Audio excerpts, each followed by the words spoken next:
Is it possible that the return of Jesus Christ to earth has been foretold not only in the Bible, but also in the night sky since the creation of the universe? There are lots of Christians out there who believe this.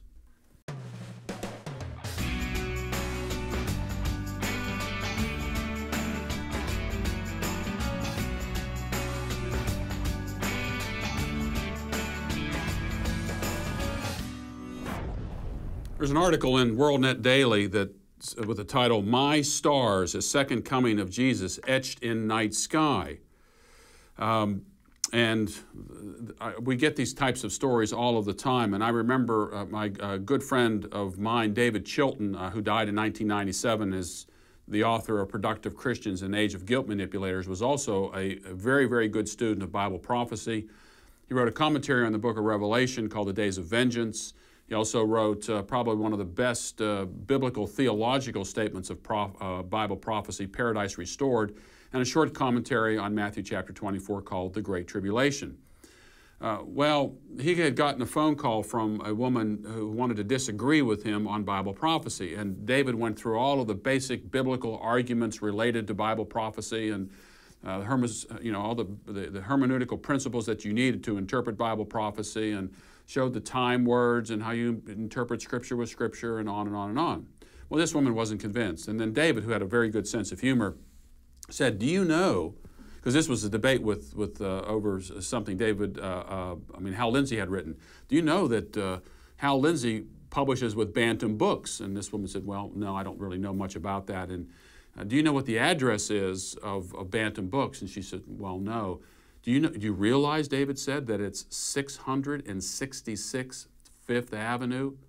Well, that was more convincing to this woman than biblical arguments.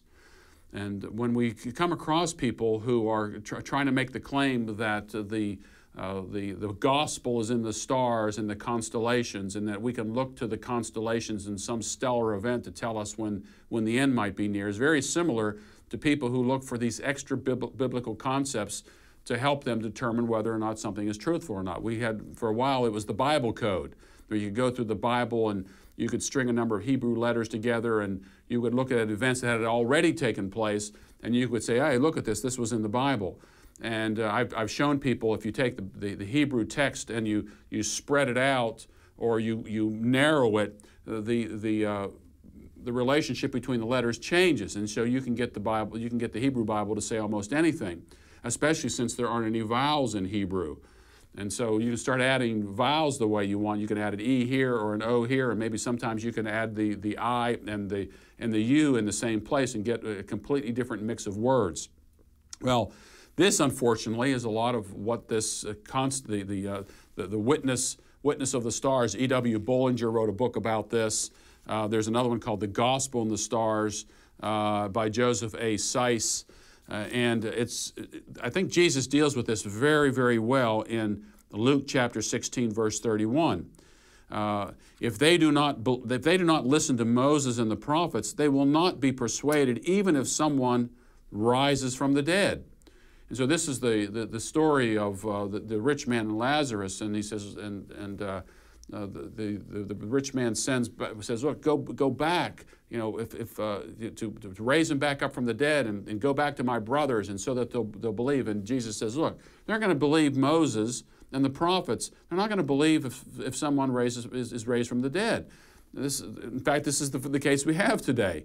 The gospel goes out to people, and they don't believe. Even though the Bible is very clear that Jesus rose from the dead. If they're not going to believe that, they're not going to believe Moses and the prophets, what makes you think they're going to believe anything that's in the stars?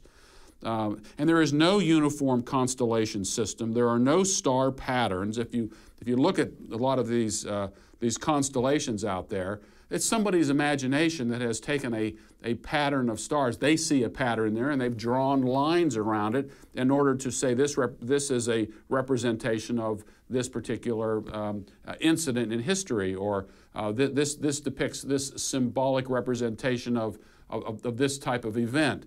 But if you and I were just to look up at the stars, we wouldn't see any of that. You need a book like this to tell you that this is what the star pattern is. But it's somebody's imagination.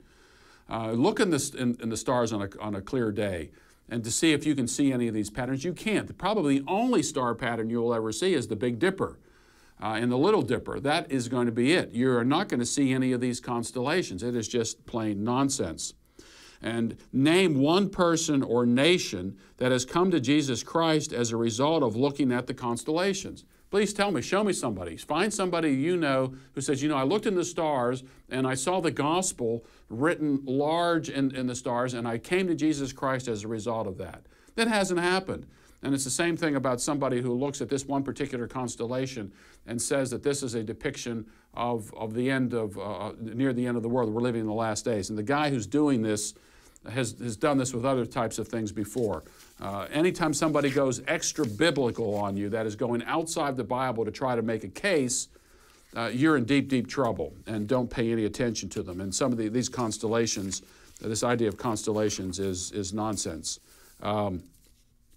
Now, when you have how Jupiter affect Lindsay going against your position, you know you're in big trouble.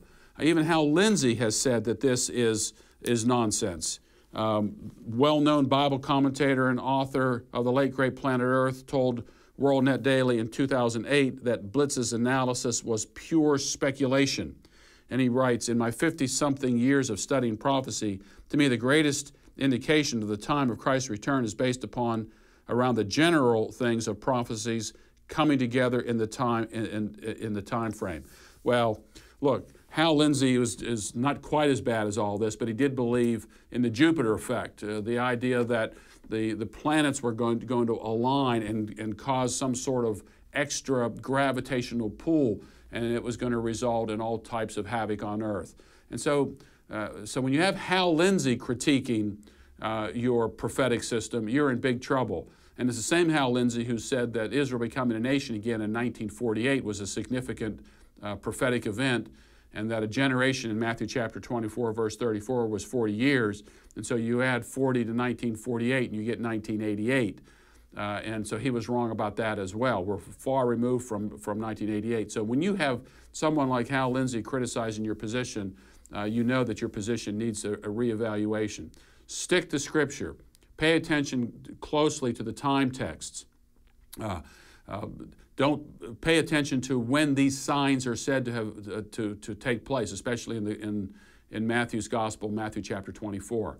Again, I'll be debating Jim Fletcher on June 19th at Midway Presbyterian Church, and I'm going to deal with this issue about whether or not Israel is a sign. Tim LaHaye says it's Israel becoming a nation again is the super sign. Hal Lindsey says the same thing. He mentioned not only Israel's birth as a political state in 1948, but the increase in tensions with Muslims, the rise of Russia, China, and the European Union, which he says is even calling itself the revived Roman Empire. Then Lindsey says, I see the whole sweep and panorama spinning together in a precise scenario. So Hal Lindsey is stuck with the belief that there are these signs that are happening today. He says these are signs that are happening today that tell us that the rapture is near. Well, I'm going to show in my debate with Jim Fletcher why this is impossible using Hal Lindsey's own system. I think some of you will be shocked about why this is an impossible scenario given what someone like Hal Lindsey believes, at least should believe, about his own dispensational system. So if you want more information about this, come to the Prophecy Conference, June 19th, Midway Presbyterian Church, Powder Springs, Georgia. Go to AmericanVision.org for more information. I will be debating Jim Fletcher in the early evening, but we'll also be having some prophecy sessions earlier that day. Dr. Gary North will be speaking, Joel McDermott will be speaking, Joe Moorcraft will be speaking, and I'll be doing a couple of talks as well on Ezekiel 38 and 39 and some other very miscalculated prophetic system. So join us June 19th, Midway Presbyterian Church, and to participate and be part of the debate that I'm doing with Jim Fletcher as to whether or not the modern state of Israel is a fulfillment of Bible prophecy.